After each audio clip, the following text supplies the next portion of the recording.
Lei nº 8.112, de 11 de dezembro de 1990.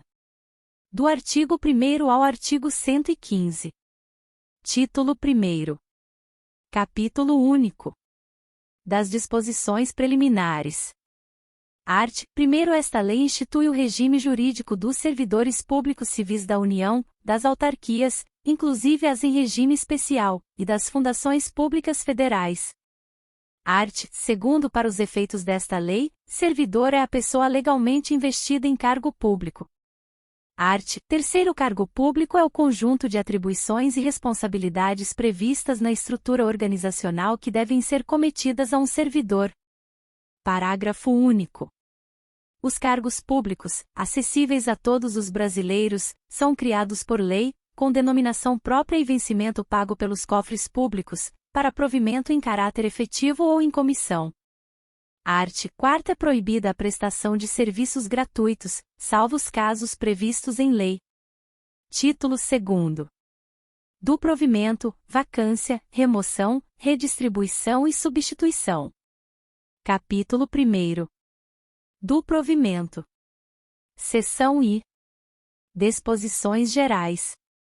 Art. 5º. São requisitos básicos para investidura em cargo público.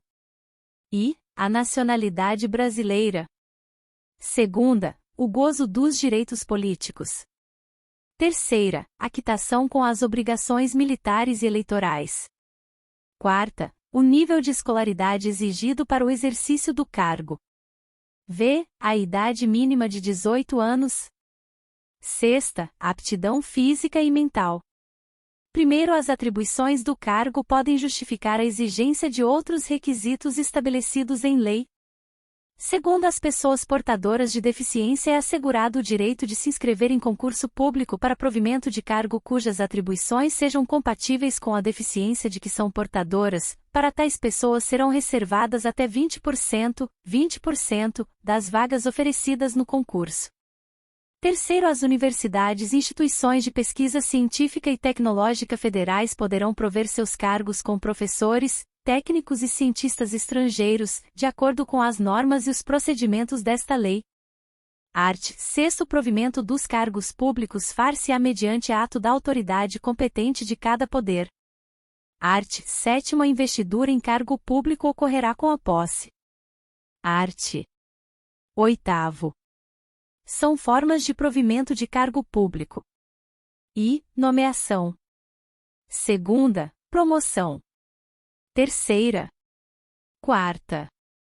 V. Readaptação. 6ª. Reversão.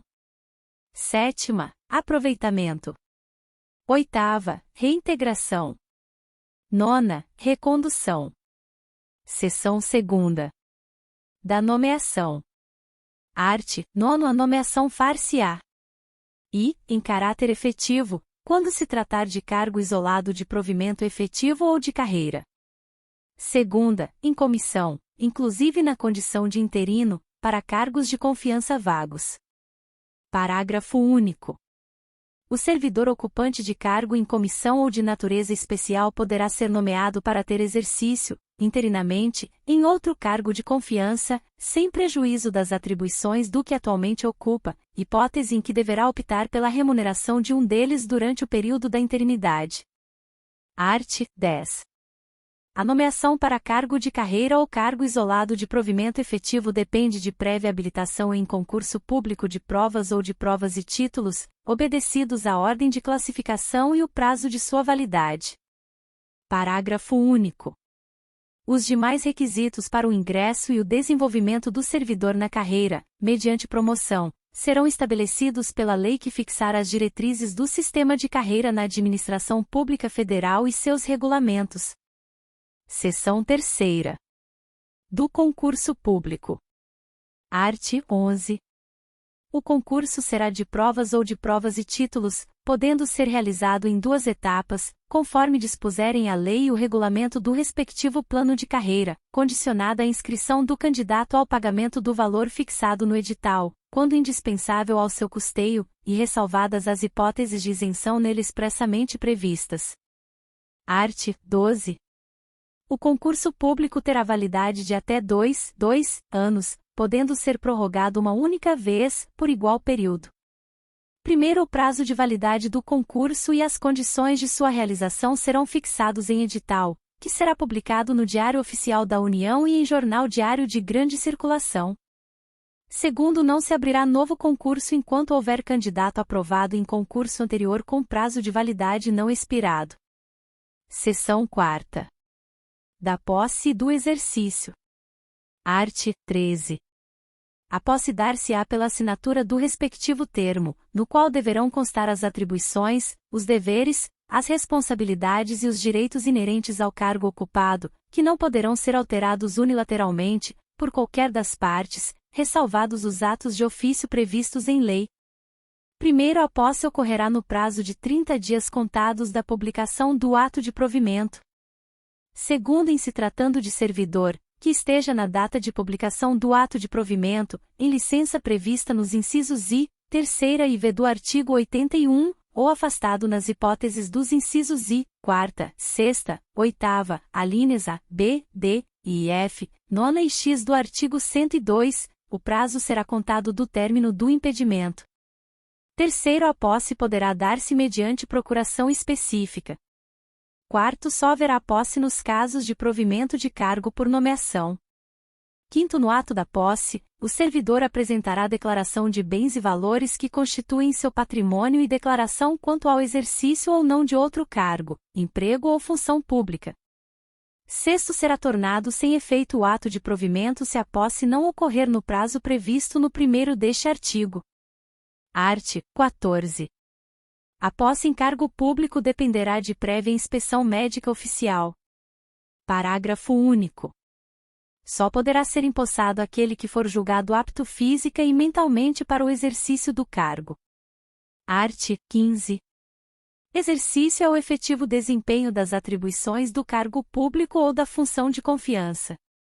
Primeiro, é de 15 dias o prazo para o servidor empossado em cargo público entrar em exercício, contados da data da posse. Segundo, o servidor será exonerado do cargo ou será tornado sem efeito o ato de sua designação para função de confiança, se não entrar em exercício nos prazos previstos neste artigo, observado o disposto no artigo 18. Terceiro, a autoridade competente do órgão ou entidade para onde for nomeado ou designado o servidor compete dar-lhe exercício.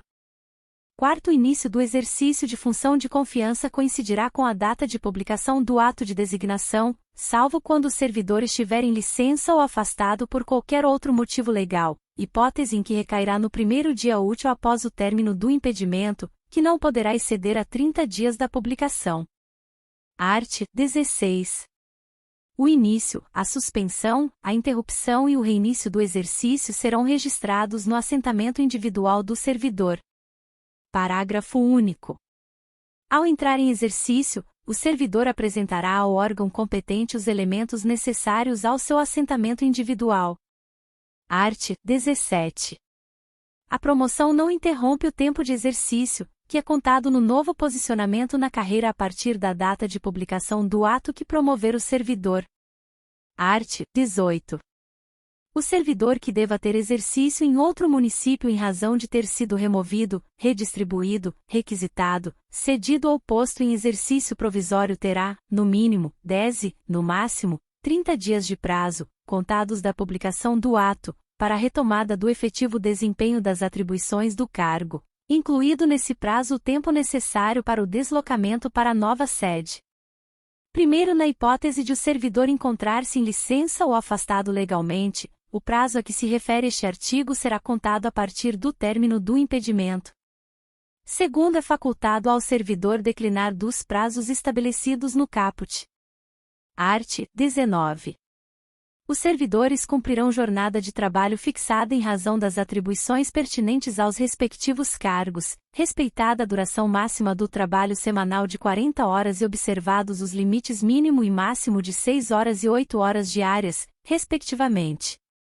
Primeiro, o ocupante de cargo em comissão ou função de confiança submete-se a regime de integral dedicação ao serviço, observado o disposto no artigo 120, podendo ser convocado sempre que houver interesse da administração. Segundo o disposto neste artigo, não se aplica a duração de trabalho estabelecida em leis especiais. Art. 20. Ao entrar em exercício, o servidor nomeado para cargo de provimento efetivo ficará sujeito a estágio probatório por período de 24 meses, durante o qual a sua aptidão e capacidade serão objeto de avaliação para o desempenho do cargo, observados os seguintes fatores: assiduidade. Segunda, disciplina. Terceira, capacidade de iniciativa. Quarta, produtividade. Responsabilidade. Primeiro 4 meses antes de fim do período do estágio probatório, será submetida à homologação da autoridade competente à avaliação do desempenho do servidor, realizada por comissão constituída para essa finalidade, de acordo com o que dispuser a lei ou o regulamento da respectiva carreira ou cargo, sem prejuízo da continuidade de apuração dos fatores enumerados nos incisos I a V do caput deste artigo. Segundo, o servidor não aprovado no estágio probatório será exonerado ou, se estável, reconduzido ao cargo anteriormente ocupado, observado o disposto no parágrafo único do artigo 29. Terceiro, o servidor em estágio probatório poderá exercer quaisquer cargos de provimento em comissão ou funções de direção, chefia ou assessoramento no órgão ou entidade de lotação, e somente poderá ser cedido a outro órgão ou entidade para ocupar cargos de natureza especial, cargos de provimento em comissão do grupo direção e assessoramento superiores, de níveis 6, 5 e 4, ou equivalentes. Quarto, ao servidor em estágio probatório somente poderão ser concedidas as licenças e os afastamentos previstos nos arts. 81, incisos e a quarta, 94, 95 e 96, bem assim afastamento para participar de curso de formação decorrente de aprovação em concurso para outro cargo na administração pública federal. Quinto, o estágio probatório ficará suspenso durante as licenças e os afastamentos previstos nos arts. 83, 84, primeiro, 86 e 96, bem assim na hipótese de participação em curso de formação, e será retomado a partir do término do impedimento. Seção V. Da estabilidade. Art. 21.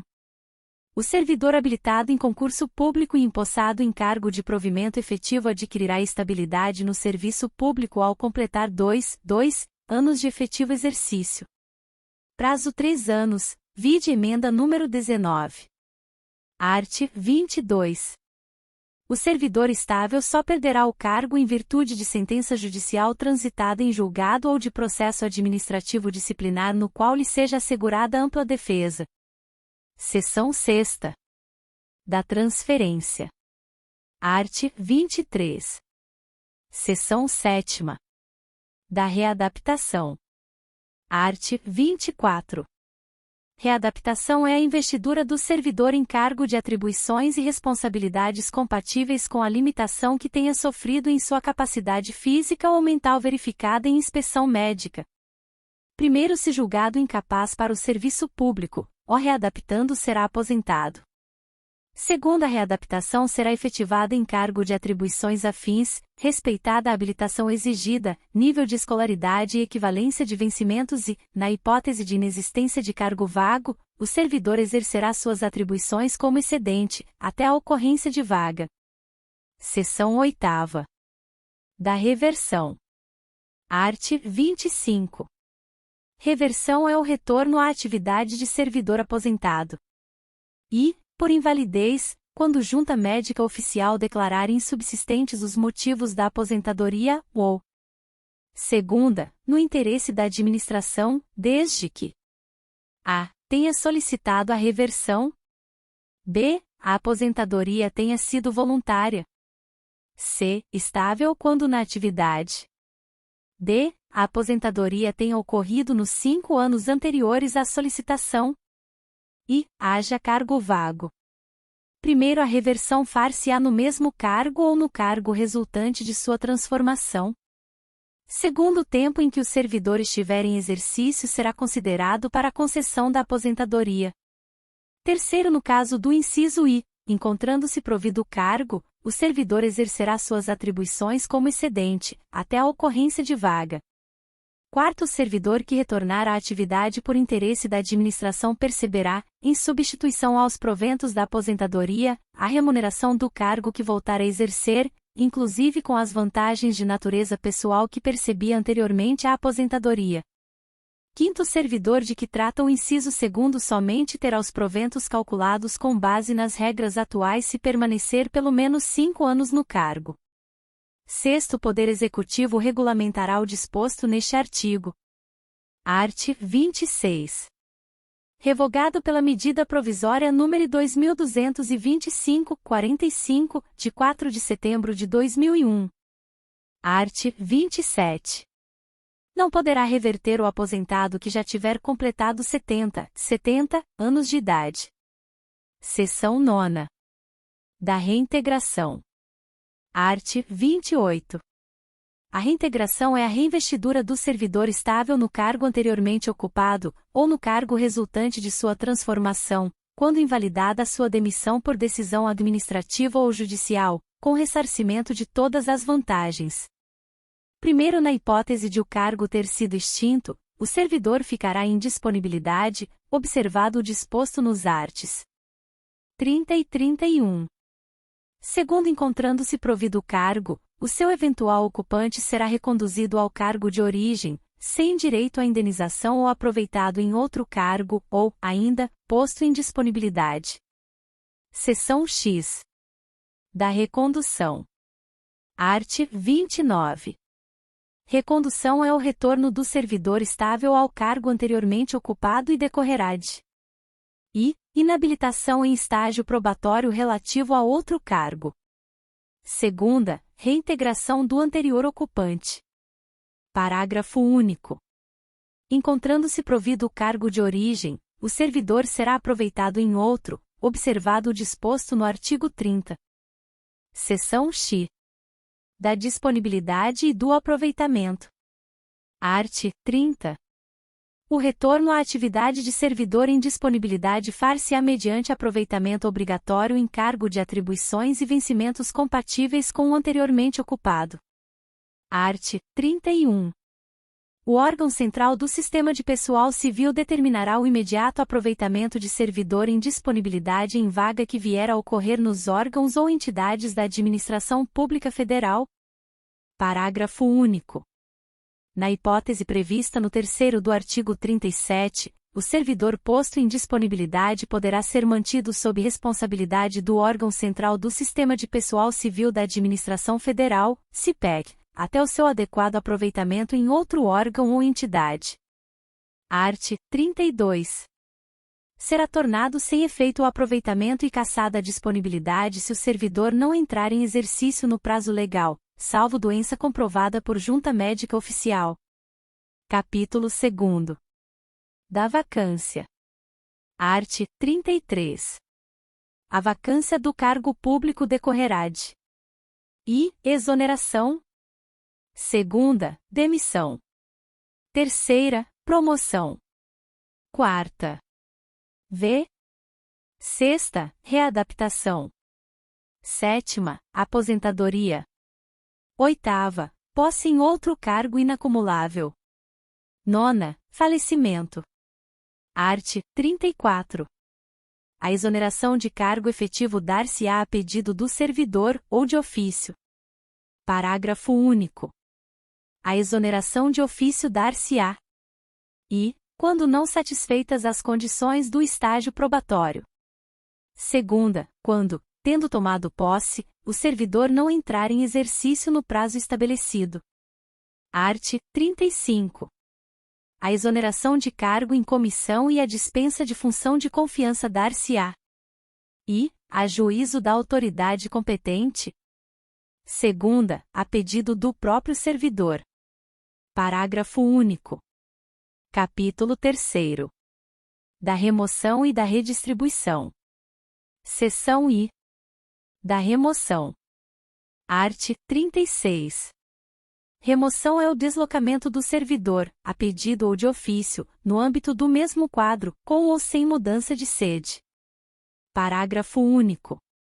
Para fins do disposto neste artigo, entende-se por modalidades de remoção. e, de ofício, no interesse da administração.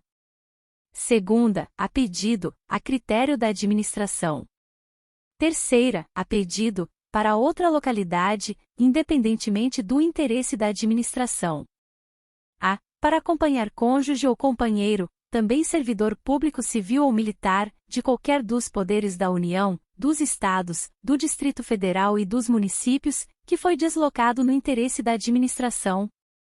B, por motivo de saúde do servidor, cônjuge, companheiro ou dependente que viva às suas expensas e conste do seu assentamento funcional, condicionada à comprovação por junta médica oficial. C, em virtude de processo seletivo promovido, na hipótese em que o número de interessados for superior ao número de vagas, de acordo com normas pré-estabelecidas pelo órgão ou entidade em que aqueles estejam lotados. Seção 2ª. Da redistribuição. Art. 37. Redistribuição é o deslocamento de cargo de provimento efetivo, ocupado ou vago no âmbito do quadro geral de pessoal, para outro órgão ou entidade do mesmo poder, com prévia apreciação do órgão central do CIPEC, observados os seguintes preceitos. I. Interesse da administração. Segunda, equivalência de vencimentos. Terceira, manutenção da essência das atribuições do cargo. Quarta, vinculação entre os graus de responsabilidade e complexidade das atividades. V. Mesmo nível de escolaridade, especialidade ou habilitação profissional. Sexta, compatibilidade entre as atribuições do cargo e as finalidades institucionais do órgão ou entidade. Primeiro, a redistribuição ocorrerá ex officio para ajustamento de lotação e da força de trabalho às necessidades dos serviços, inclusive nos casos de reorganização, extinção ou criação de órgão ou entidade. Segundo, a redistribuição de cargos efetivos vagos se dará mediante ato conjunto entre o órgão central do CIPEC e os órgãos e entidades da administração pública federal envolvidos. Terceiro, nos casos de reorganização ou extinção de órgão ou entidade, extinto o cargo ou declarada sua desnecessidade no órgão ou entidade, o servidor estável que não for redistribuído será colocado em disponibilidade, até seu aproveitamento na forma dos arts. 30 e 31. Quarto, servidor que não for redistribuído ou colocado em disponibilidade poderá ser mantido sob responsabilidade do órgão central do CIPEC, e ter exercício provisório, em outro órgão ou entidade, até seu adequado aproveitamento. Capítulo 4. Da substituição. Art. 38.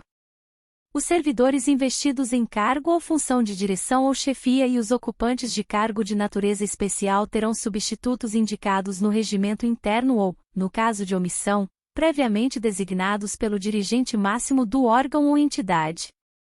Primeiro, o substituto assumirá automática e cumulativamente, sem prejuízo do cargo que ocupa, o exercício do cargo ou função de direção ou chefia e os de natureza especial, nos afastamentos, impedimentos legais ou regulamentares do titular e na vacância do cargo, hipóteses em que deverá optar pela remuneração de um deles durante o respectivo período. Segundo, o substituto fará jus à retribuição pelo exercício do cargo ou função de direção ou chefia ou de cargo de natureza especial, nos casos dos afastamentos ou impedimentos legais do titular, superiores a 30 dias consecutivos, paga na proporção dos dias de efetiva substituição, que excederem o referido período. Art. 39. O disposto no artigo anterior aplica-se aos titulares de unidades administrativas organizadas em nível de assessoria. Título 3º. Dos direitos e vantagens. Capítulo 1º. Do vencimento e da remuneração. Art. 40. Vencimento é a retribuição pecuniária pelo exercício de cargo público, com valor fixado em lei. Parágrafo único. Revogado pela medida provisória número 431, de 2008. Art. 41. Remuneração é o vencimento do cargo efetivo, acrescido das vantagens pecuniárias permanentes estabelecidas em lei. Primeiro, a remuneração do servidor investido em função ou cargo em comissão será paga na forma prevista no artigo 62. Segundo, o servidor investido em cargo em comissão de órgão ou entidade diversa da de sua lotação receberá a remuneração de acordo com o estabelecido no primeiro do artigo 93. Terceiro, o vencimento do cargo efetivo, acrescido das vantagens de caráter permanente, é irredutível. Quarta, é assegurada a isonomia de vencimentos para cargos de atribuições iguais ou assemelhadas do mesmo poder, ou entre servidores dos três poderes, ressalvadas as vantagens de caráter individual e as relativas à natureza ou ao local de trabalho. Quinto, nenhum servidor receberá remuneração inferior ao salário mínimo. Art. 42. Nenhum servidor poderá perceber, mensalmente, a título de remuneração, importância superior à soma dos valores percebidos como remuneração, em espécie, a qualquer título, no âmbito dos respectivos poderes, pelos ministros de Estado, por membros do Congresso Nacional e ministros do Supremo Tribunal Federal. Parágrafo único. Excluem-se do teto de remuneração as vantagens previstas nos incisos 2º a 7º do artigo 61. Art. 43. Revogado pela Lei nº 9.624, de 2 de abril de 98. Art. 44. O servidor perderá I. a remuneração do dia em que faltar ao serviço, sem motivo justificado. Segunda, a parcela de remuneração diária, proporcional aos atrasos, ausências justificadas, ressalvadas as concessões de que trata o artigo 97, e saídas antecipadas, salvo na hipótese de compensação de horário, até o mês subsequente ao da ocorrência, a ser estabelecida pela chefia imediata. Parágrafo único. As faltas justificadas decorrentes de caso fortuito ou de força maior poderão ser compensadas a critério da chefia imediata, sendo assim consideradas como efetivo exercício. Art. 45. Salvo por imposição legal, ou mandado judicial, nenhum desconto incidirá sobre a remuneração ou provento. Primeiro, revogado pela Lei nº 14.509, de 2022. Segundo, revogado pela Lei nº 14.509, de 2022. Art. 46.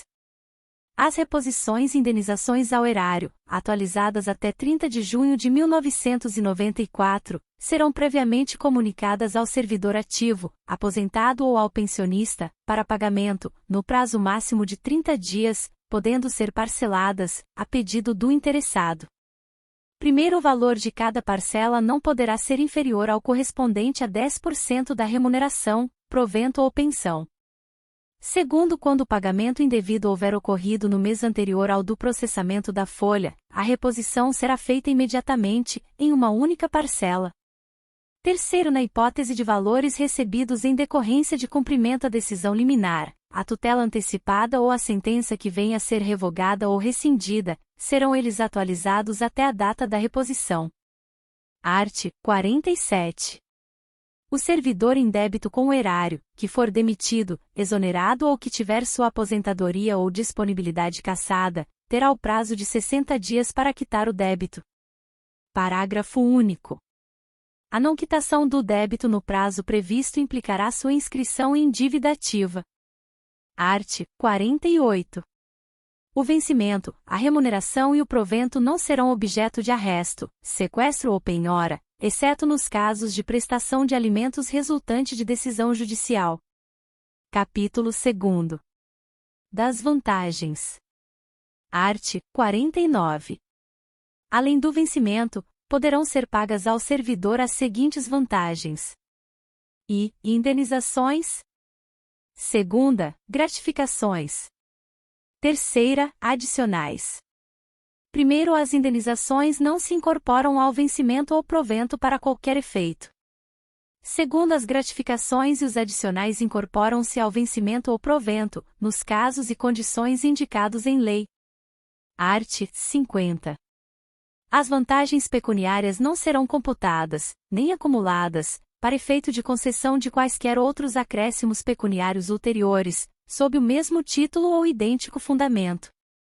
Seção I. Das indenizações. Art. 51. Constituem indenizações ao servidor. I. A ajuda de custo. Segunda, diárias. Terceira, transporte. Quarta, auxílio moradia. Art. 52. Os valores das indenizações estabelecidas nos incisos e a terceira do artigo 51, assim como as condições para sua concessão, serão estabelecidos em regulamento. Subseção I. Da ajuda de custo. Art. 53. A ajuda de custo destina-se a compensar as despesas de instalação do servidor que, no interesse do serviço, passar a ter exercício em nova sede, com mudança de domicílio em caráter permanente, vedado duplo pagamento de indenização, a qualquer tempo, no caso de o cônjuge ou companheiro que detenha também a condição de servidor, vier a ter exercício na mesma sede. Primeiro correm por conta da administração as despesas de transporte do servidor e de sua família, compreendendo passagem, bagagem e bens pessoais. Segundo a família do servidor que falecer na nova sede são assegurados ajuda de custo e transporte para a localidade de origem, dentro do prazo de um ano, contado do óbito. Terceiro, não será concedida ajuda de custo nas hipóteses de remoção previstas nos incisos 2ª e 3ª do parágrafo único do artigo 36. Art. 54. A ajuda de custo é calculada sobre a remuneração do servidor, conforme se dispuser em regulamento, não podendo exceder a importância correspondente a 3 meses. Art. 55. Não será concedida ajuda de custo ao servidor que se afastar do cargo, ou reassumi-lo, em virtude de mandato eletivo.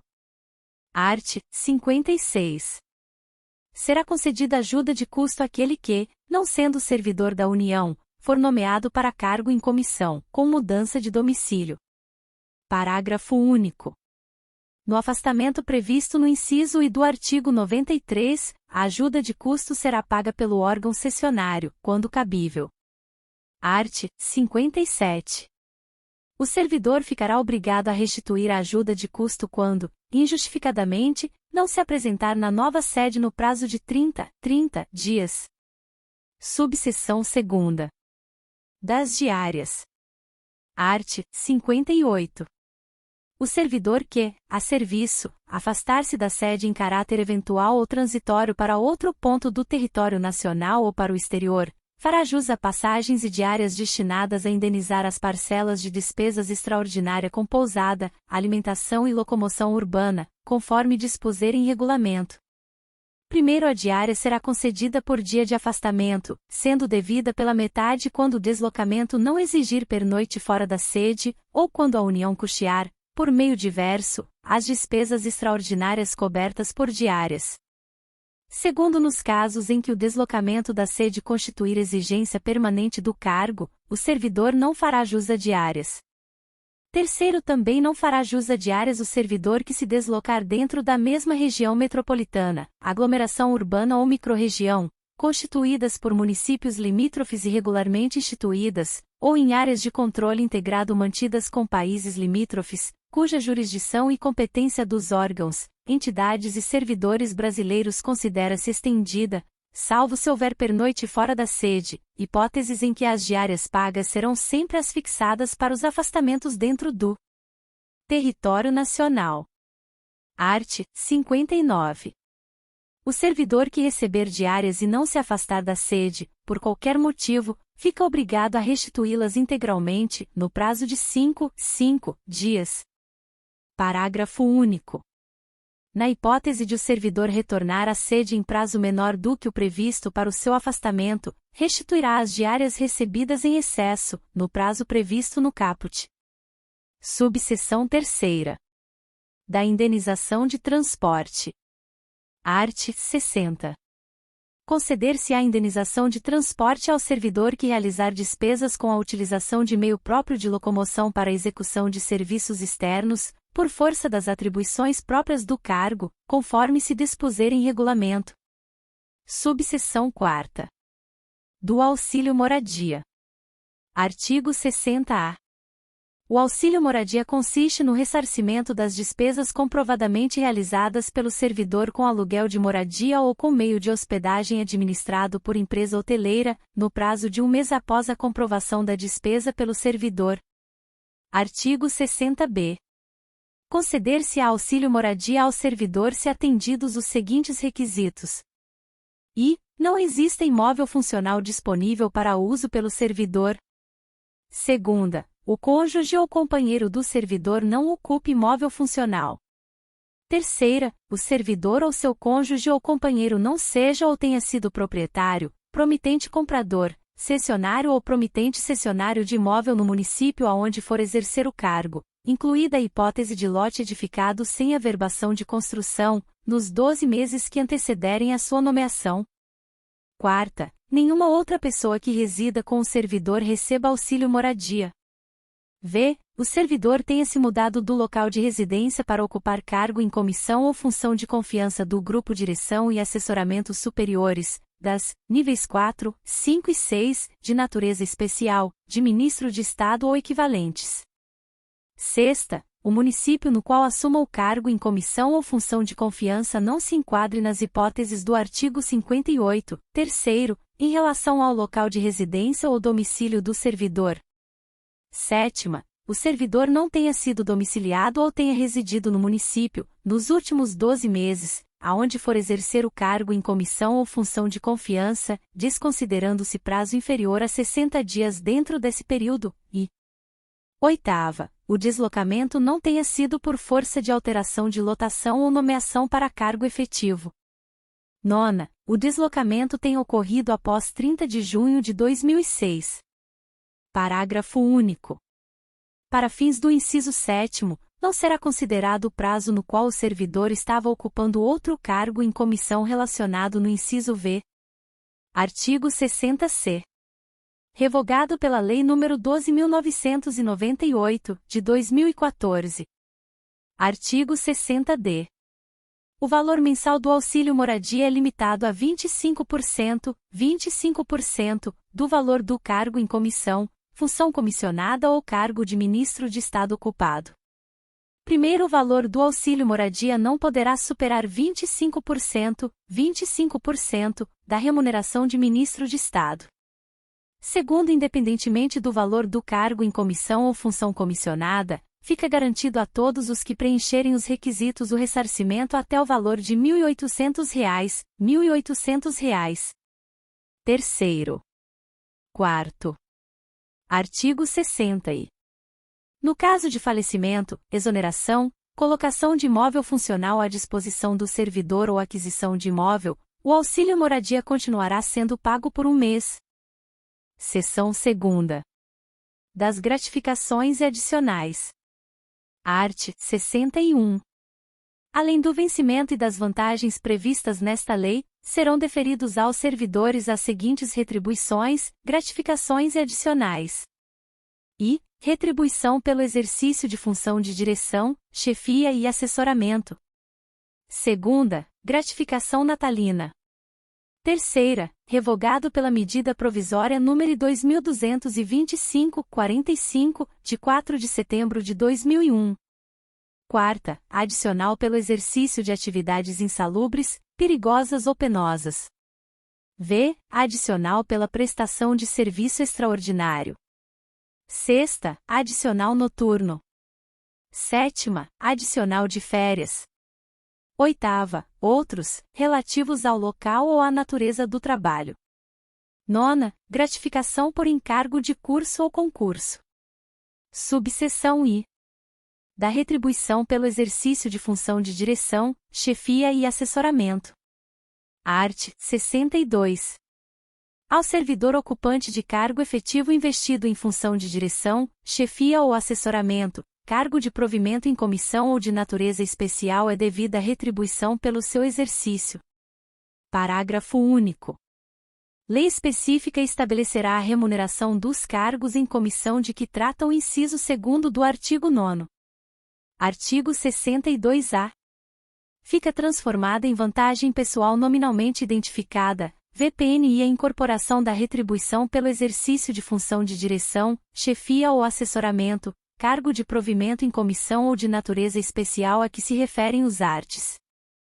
3º e 10 da Lei nº 8.911, de 11 de julho de 1994, e o artigo 3º da Lei nº 9.624, de 2 de abril de 1998. Parágrafo único. A VPNI de que trata o caput deste artigo somente estará sujeita às revisões gerais de remuneração dos servidores públicos federais. Subseção 2ª. Da gratificação natalina. Art. 63. A gratificação natalina corresponde a 1/12 avós, da remuneração a que o servidor fizer jus no mês de dezembro, por mês de exercício no respectivo ano. Parágrafo único. A fração igual ou superior a 15 dias será considerada como mês integral. Art. 64. A gratificação será paga até o dia 20 do mês de dezembro de cada ano. Parágrafo único. Vetado. Art. 65. O servidor exonerado perceberá sua gratificação natalina, proporcionalmente aos meses de exercício, calculada sobre a remuneração do mês da exoneração. Art. 66. A gratificação natalina não será considerada para cálculo de qualquer vantagem pecuniária. Subseção 3ª. Do adicional por tempo de serviço. Art. 67. Revogado pela medida provisória número 2225/45, de 2001, respeitadas as situações constituídas até 8 de março de 1999. Subseção 4ª. Dos adicionais de insalubridade, periculosidade ou atividades penosas. Art. 68. Os servidores que trabalhem com habitualidade em locais insalubres ou em contato permanente com substâncias tóxicas, radioativas ou com risco de vida, fazem jus a um adicional sobre o vencimento do cargo efetivo. Primeiro, o servidor que fizer jus aos adicionais de insalubridade e de periculosidade deverá optar por um deles. Segundo, o direito ao adicional de insalubridade ou periculosidade cessa com a eliminação das condições ou dos riscos que deram causa à sua concessão. Art. 69. Haverá permanente controle da atividade de servidores em operações ou locais considerados penosos, insalubres ou perigosos. Parágrafo único. A servidora gestante ou lactante será afastada, enquanto durar a gestação e a lactação, das operações e locais previstos neste artigo, exercendo suas atividades em local salubre e em serviço não penoso e não perigoso. Art. 70. Na concessão dos adicionais de atividades penosas, de insalubridade e de periculosidade, serão observadas as situações estabelecidas em legislação específica. Art. 71. O adicional de atividade penosa será devido aos servidores em exercício em zonas de fronteira ou em localidades cujas condições de vida o justifiquem, nos termos, condições e limites fixados em regulamento. Art. 72.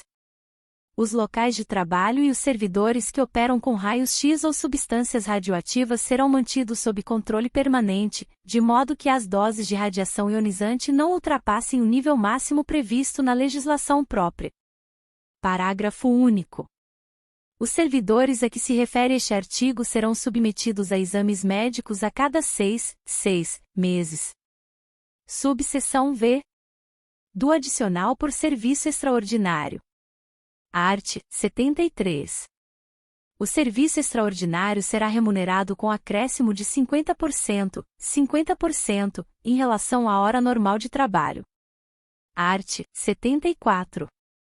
Somente será permitido serviço extraordinário para atender a situações excepcionais e temporárias, respeitado o limite máximo de 2 horas por jornada. Subseção 6ª. Do adicional noturno. Art. 75.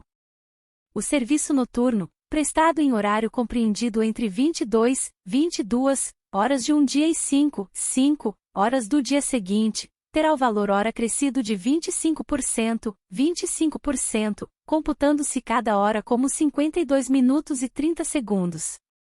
Parágrafo único.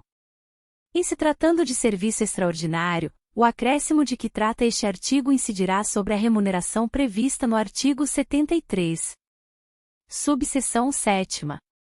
Do adicional de férias. Art. 76. Independentemente de solicitação, será pago ao servidor, por ocasião das férias, um adicional correspondente a 1/3 da remuneração do período das férias.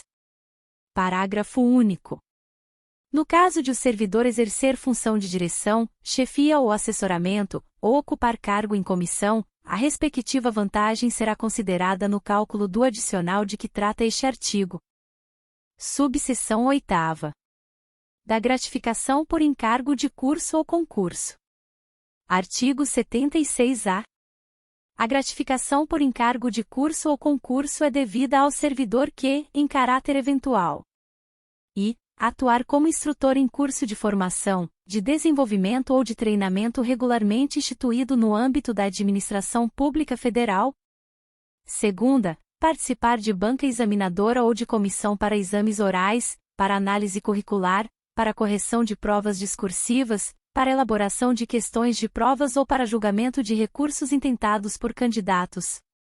Terceira, participar da logística de preparação e de realização de concurso público envolvendo atividades de planejamento, coordenação, supervisão, execução e avaliação de resultado, quando tais atividades não estiverem incluídas entre as suas atribuições permanentes.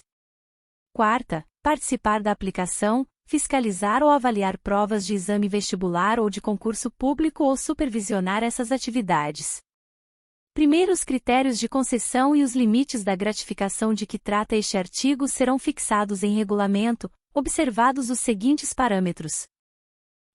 O valor da gratificação será calculado em horas, observadas a natureza e a complexidade da atividade exercida.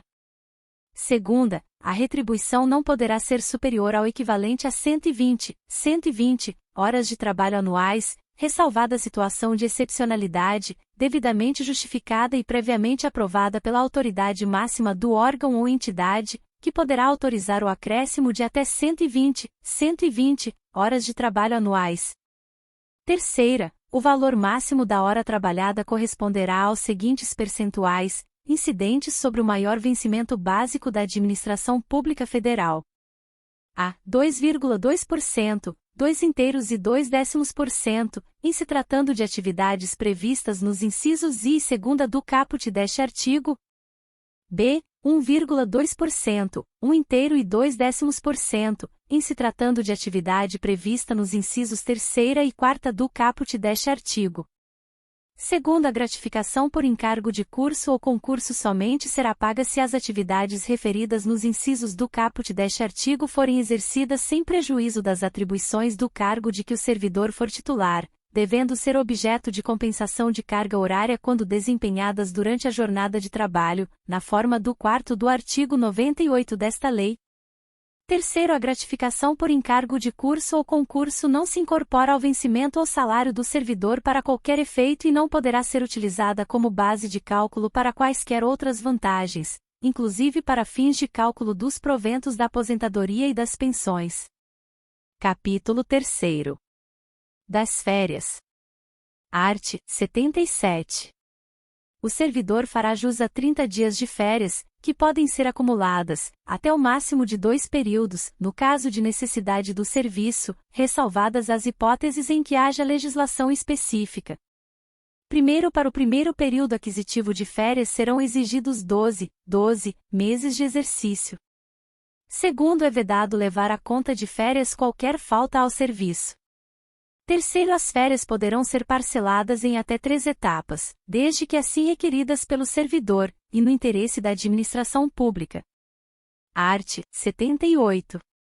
O pagamento da remuneração das férias será efetuado até 2 dias antes do início do respectivo período, observando-se o disposto no primeiro deste artigo. 1 grau e 2 graus. Terceiro, o servidor exonerado do cargo efetivo, ou em comissão, perceberá indenização relativa ao período das férias a que tiver direito e ao incompleto, na proporção de 1/12 avós por mês de efetivo exercício, ou fração superior a 14 dias. Quarta, a indenização será calculada com base na remuneração do mês em que for publicado o ato exoneratório.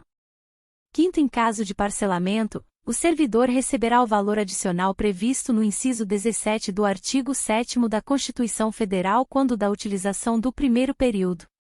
Art. 79. O servidor que opera direta e permanentemente com raios X ou substâncias radioativas gozará 20 dias consecutivos de férias, por semestre de atividade profissional, proibida em qualquer hipótese a acumulação. Parágrafo único. Art. 80. As férias somente poderão ser interrompidas por motivo de calamidade pública, comoção interna, convocação para júri, serviço militar ou eleitoral, ou por necessidade do serviço declarada pela autoridade máxima do órgão ou entidade. Parágrafo único. O restante do período interrompido será gozado de uma só vez, observado o disposto no artigo 77. Capítulo 4. Das licenças. Seção I. Disposições gerais. Art. 81. Conceder-se-á ao servidor licença. I. Por motivo de doença em pessoa da família. Segunda. Por motivo de afastamento do cônjuge ou companheiro. Terceira. Para o serviço militar. Quarta. Para atividade política. V. Para capacitação. Sexta. Para tratar de interesses particulares. Sétima. Para desempenho de mandato classista.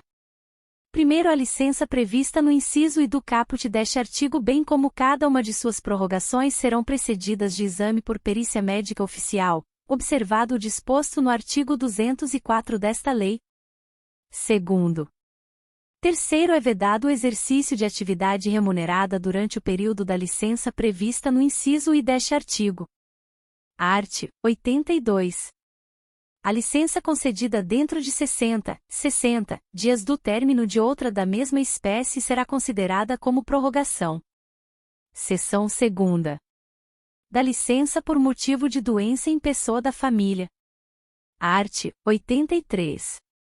Poderá ser concedida licença ao servidor por motivo de doença do cônjuge ou companheiro, dos pais, dos filhos, do padrasto ou madrasta e enteado, ou dependente que viva às suas expensas e conste do seu assentamento funcional, mediante comprovação por perícia médica oficial. Primeiro, a licença somente será deferida se a assistência direta do servidor for indispensável e não puder ser prestada simultaneamente com o exercício do cargo ou mediante compensação de horário, na forma do disposto no inciso 2º do artigo 44. Segundo a licença de que trata o caput, incluídas as prorrogações, poderá ser concedida a cada período de 12 meses nas seguintes condições. I. Por até 60 dias, consecutivos ou não, mantida a remuneração do servidor, I. Segunda, por até 90 dias, consecutivos ou não, sem remuneração. Terceiro, o início do interstício de 12 meses será contado a partir da data do deferimento da primeira licença concedida.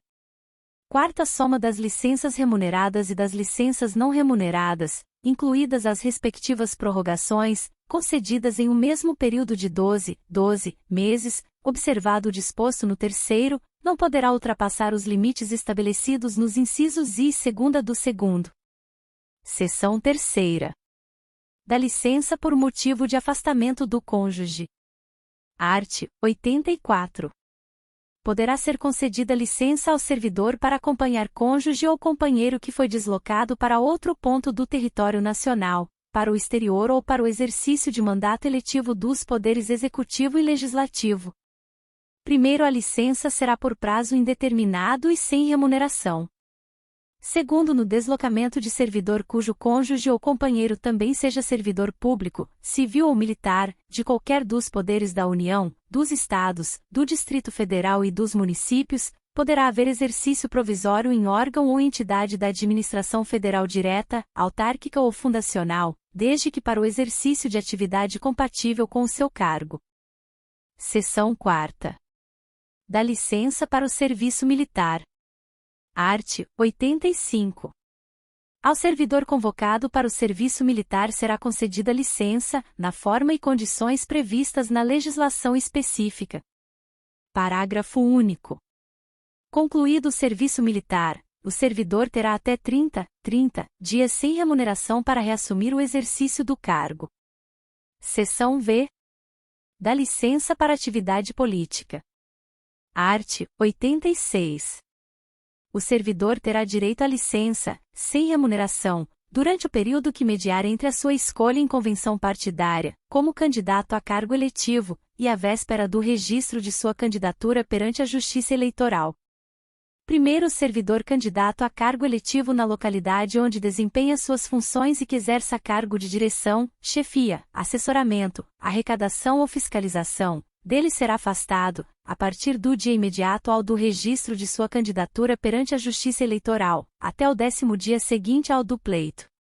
Segundo, a partir do registro da candidatura e até o 10º dia seguinte ao da eleição, o servidor fará jus à licença, assegurados os vencimentos do cargo efetivo, somente pelo período de 3 meses. Seção 6ª. Da licença para capacitação. Art. 87. Após cada quinquênio de efetivo exercício, o servidor poderá, no interesse da administração, afastar-se do exercício do cargo efetivo, com a respectiva remuneração, por até 3 meses, para participar de curso de capacitação profissional.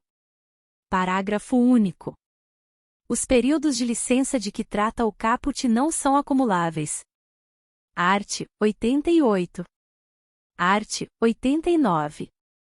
Art. 90. Vetado. Seção 7ª. Da licença para tratar de interesses particulares. Art. 91. A critério da administração, poderão ser concedidas ao servidor ocupante de cargo efetivo, desde que não esteja em estágio probatório, licenças para o trato de assuntos particulares pelo prazo de até 3 anos consecutivos, sem remuneração. Parágrafo único. A licença poderá ser interrompida, a qualquer tempo, a pedido do servidor ou no interesse do serviço.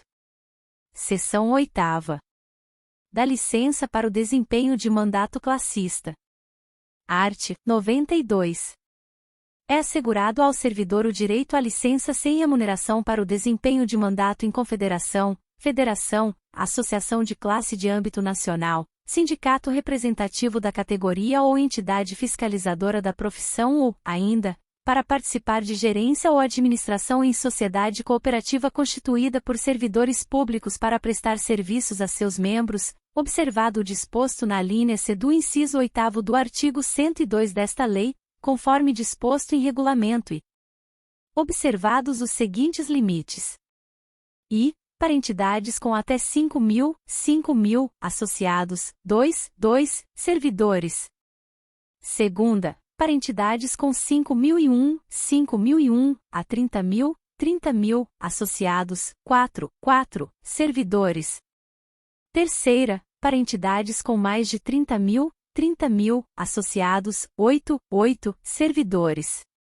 Primeiro, somente poderão ser licenciados os servidores eleitos para cargos de direção ou de representação nas referidas entidades, desde que cadastradas no órgão competente. Segunda, a licença terá duração igual à do mandato, podendo ser renovada, no caso de reeleição. Capítulo 5º. Dos afastamentos. Seção I. Do afastamento para servir a outro órgão ou entidade. Art. 93. O servidor poderá ser cedido para ter exercício em outro órgão ou entidade dos poderes da União, dos Estados, ou do Distrito Federal e dos municípios, nas seguintes hipóteses. I. Para exercício de cargo em comissão ou função de confiança. Segunda, em casos previstos em leis específicas. Primeiro, na hipótese do inciso I, sendo a cessão para órgãos ou entidades dos Estados, do Distrito Federal ou dos municípios, o ônus da remuneração será do órgão ou entidade cessionária, mantido o ônus para o cedente nos demais casos.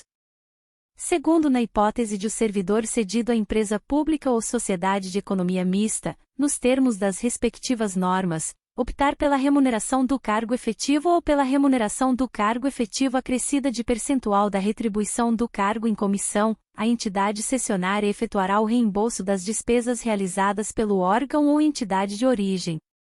Terceiro, a cessão far-se-á mediante portaria publicada no Diário Oficial da União. Quarto, mediante autorização expressa do Presidente da República, o servidor do Poder Executivo poderá ter exercício em outro órgão da administração federal direta que não tenha quadro próprio de pessoal, para fim determinado e a prazo certo.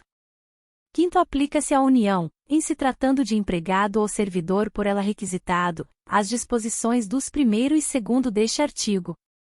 Sexto, as cessões de empregados de empresa pública ou de sociedade de economia mista, que receba recursos de Tesouro Nacional para o custeio total ou parcial da sua folha de pagamento de pessoal, independem das disposições contidas nos incisos I, 2ª e 1º e 2º deste artigo, ficando o exercício do empregado cedido condicionado à autorização específica do Ministério do Planejamento, Orçamento e Gestão, exceto nos casos de ocupação de cargo em comissão ou função gratificada. 7 graus. O Ministério do Planejamento, Orçamento e Gestão, com a finalidade de promover a composição da força de trabalho dos órgãos e entidades da administração pública federal, poderá determinar a lotação ou exercício de empregado ou servidor, independentemente da observância do constante no inciso I e nos 1º e 2º deste artigo. Seção 2ª. Do afastamento para exercício de mandato eletivo. Art. 94. Ao servidor investido em mandato eletivo aplicam-se as seguintes disposições.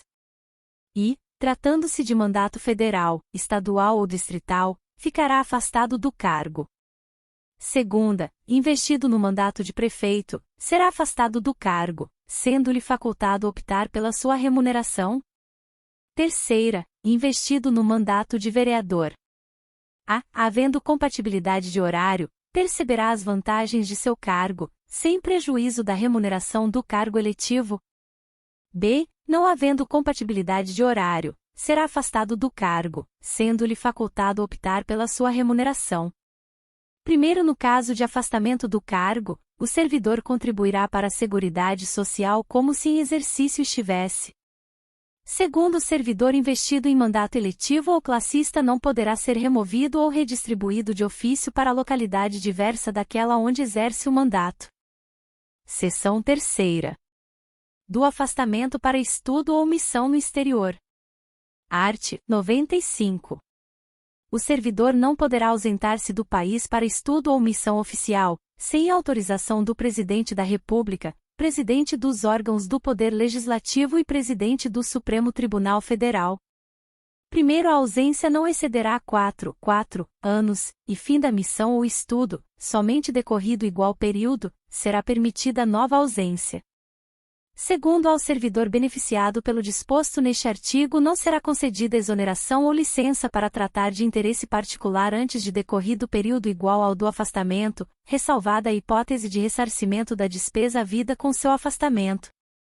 Terceiro, o disposto neste artigo não se aplica aos servidores da carreira diplomática. Quarto, as hipóteses, condições e formas para a autorização de que trata este artigo, inclusive no que se refere à remuneração do servidor, serão disciplinadas em regulamento. Art. 96. O afastamento de servidor para servir em organismo internacional de que o Brasil participe ou com o qual coopere dar-se-á com perda total da remuneração. Seção 4ª. Do afastamento para participação em programa de pós-graduação estrito sensu no país. Artigo 96-A.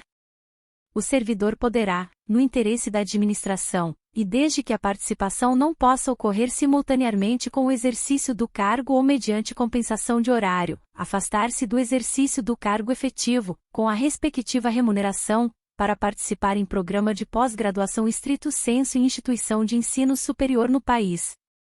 Primeiro ato do dirigente máximo do órgão ou entidade definirá, em conformidade com a legislação vigente, os programas de capacitação e os critérios para a participação em programas de pós-graduação no país, com ou sem afastamento do servidor, que serão avaliados por um comitê constituído para este fim. Segundo, os afastamentos para a realização de programas de mestrado e doutorado somente serão concedidos aos servidores titulares de cargos efetivos no respectivo órgão ou entidade há pelo menos 3 anos para mestrado e 4 anos para doutorado, incluído o período de estágio probatório, que não tenham se afastado por licença para tratar de assuntos particulares para gozo de licença capacitação ou com fundamento neste artigo nos 2 anos anteriores à data da solicitação de afastamento. Terceiros afastamentos para realização de programas de pós-doutorado somente serão concedidos aos servidores titulares de cargos efetivo no respectivo órgão ou entidade há pelo menos 4 anos, incluído o período de estágio probatório, e que não tenham se afastado por licença para tratar de assuntos particulares ou com fundamento neste artigo, nos 4 anos anteriores à data da solicitação de afastamento. Quarto, servidores beneficiados pelos afastamentos previstos nos 1º, 2º e 3º deste artigo terão que permanecer no exercício de suas funções após o seu retorno por um período igual ao do afastamento concedido. Quinto, caso o servidor venha solicitar exoneração do cargo ou aposentadoria, antes de cumprido o período de permanência previsto no 4º deste artigo, deverá ressarcir o órgão ou entidade, na forma do artigo 47 da Lei nº 8.112, de 11 de dezembro de 1990, dos gastos com seu aperfeiçoamento. Sexto, caso o servidor não obtenha o título ou grau que justificou seu afastamento no período previsto, aplica-se o disposto no 5º deste artigo, salvo na hipótese comprovada de força maior ou de caso fortuito, a critério do dirigente máximo do órgão ou entidade. Sétimo, aplica-se a participação em programa de pós-graduação no exterior, autorizado nos termos do artigo 95 desta lei, o disposto nos 1º a 6º deste artigo. Capítulo 6. Das concessões. Art. 97. Sem qualquer prejuízo, poderá o servidor ausentar-se do serviço. E, por um dia, para doação de sangue. Segunda, pelo período comprovadamente necessário para alistamento ou recadastramento eleitoral, limitado, em qualquer caso, a 2 dias. Terceira, por 8 dias consecutivos em razão de a. Casamento. B. Falecimento do cônjuge, companheiro, pais, madrasta ou padrasto, filhos, enteados, menor sob guarda ou tutela e irmãos. Art. 98. Será concedido horário especial ao servidor estudante, quando comprovada a incompatibilidade entre o horário escolar e o da repartição, sem prejuízo do exercício do cargo. Primeiro, para efeito do disposto neste artigo, será exigida a compensação de horário no órgão ou entidade que tiver exercício, respeitada a duração semanal do trabalho.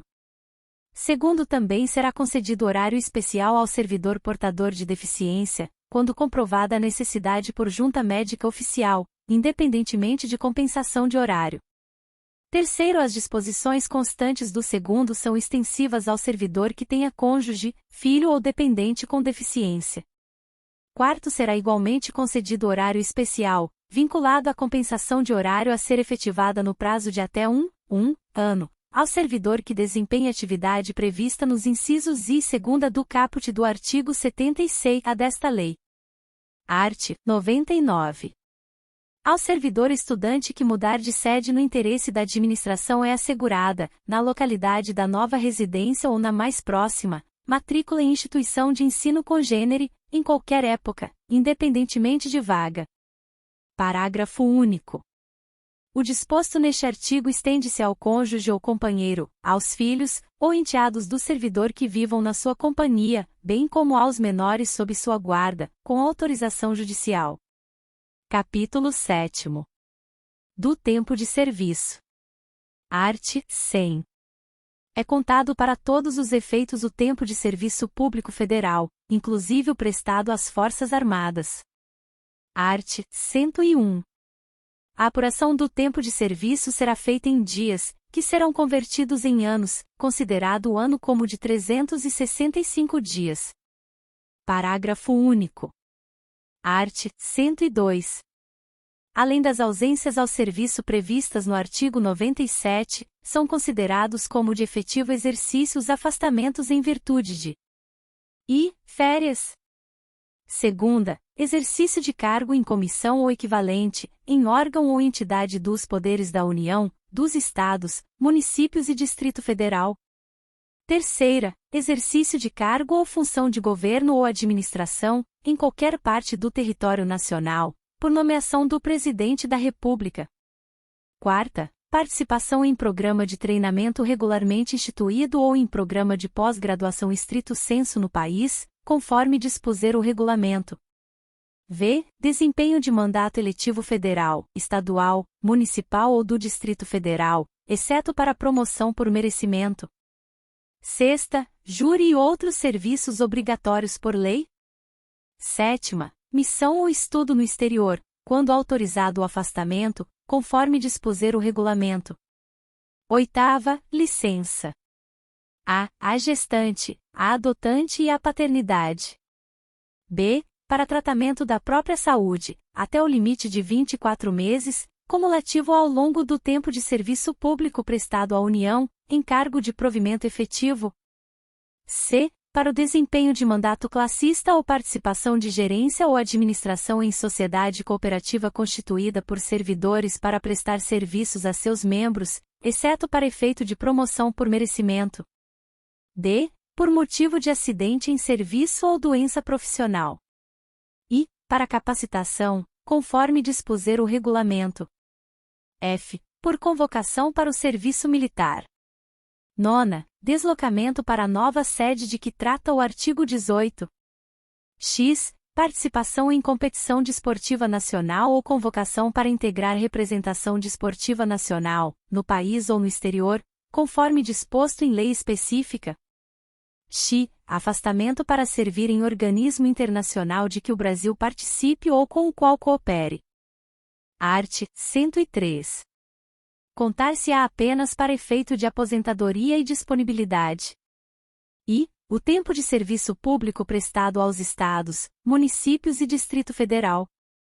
Segunda, a licença para tratamento de saúde de pessoal da família do servidor, com remuneração, que exceder a 30 dias em período de 12 meses. Terceira, a licença para atividade política, no caso do artigo 86, segundo. Quarta, o tempo correspondente ao desempenho de mandato eletivo federal, estadual, municipal ou distrital, anterior ao ingresso no serviço público federal. V. O tempo de serviço em atividade privada, vinculada à Previdência Social. Sexta, o tempo de serviço relativo a tiro de guerra. Sétima, o tempo de licença para tratamento da própria saúde que exceder o prazo a que se refere a linha B do inciso 8º do artigo 102. Primeiro, o tempo em que o servidor esteve aposentado será contado apenas para a nova aposentadoria. Segundo, será contado em dobro o tempo de serviço prestado às Forças Armadas em operações de guerra. Terceiro, é vedada a contagem cumulativa de tempo de serviço prestado concomitantemente em mais de um cargo ou função de órgão ou entidades dos poderes da União, Estado, Distrito Federal e Município, autarquia, fundação pública, sociedade de economia mista e empresa pública. Capítulo 8º. Do direito de petição. Art. 104. É assegurado ao servidor o direito de requerer aos poderes públicos, em defesa de direito ou interesse legítimo. Art. 105. O requerimento será dirigido à autoridade competente para decidi-lo e encaminhado por intermédio daquela a que estiver imediatamente subordinado o requerente. Art. 106. Cabe pedido de reconsideração à autoridade que houver expedido o ato ou proferido a primeira decisão, não podendo ser renovado. Parágrafo único. O requerimento e o pedido de reconsideração de que tratam os artigos anteriores deverão ser despachados no prazo de 5 dias e decididos dentro de 30 dias. Art. 107. Caberá recurso. I. Do indeferimento do pedido de reconsideração. Segunda, das decisões sobre os recursos sucessivamente interpostos. Primeiro, o recurso será dirigido à autoridade imediatamente superior à que tiver expedido o ato ou proferido a decisão, e, sucessivamente, em escala ascendente, às demais autoridades. Segundo, o recurso será encaminhado por intermédio da autoridade a que estiver imediatamente subordinado o requerente. Art. 108. O prazo para interposição de pedido de reconsideração ou de recurso é de 30 dias, a contar da publicação ou da ciência, pelo interessado, da decisão recorrida. Art. 109. O recurso poderá ser recebido com efeito suspensivo, a juízo da autoridade competente. Parágrafo único. Em caso de provimento do pedido de reconsideração ou do recurso, os efeitos da decisão retroagirão à data do ato impugnado. Art. 110. O direito de requerer prescreve. E, em 5 anos, quanto aos atos de demissão e de cassação de aposentadoria ou disponibilidade, ou que afetem interesse patrimonial e créditos resultantes das relações de trabalho. Segunda, em 120 dias, nos demais casos, salvo quando outro prazo for fixado em lei. Parágrafo único. O prazo de prescrição será contado da data da publicação do ato impugnado ou da data da ciência pelo interessado, quando o ato não for publicado. Art. 111. O pedido de reconsideração e o recurso, quando cabíveis, interrompem a prescrição. Art. 112. A prescrição é de ordem pública, não podendo ser relevada pela administração. Art. 113.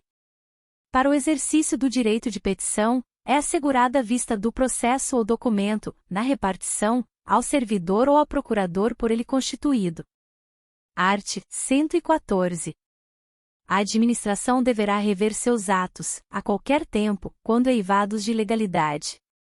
Art. 115.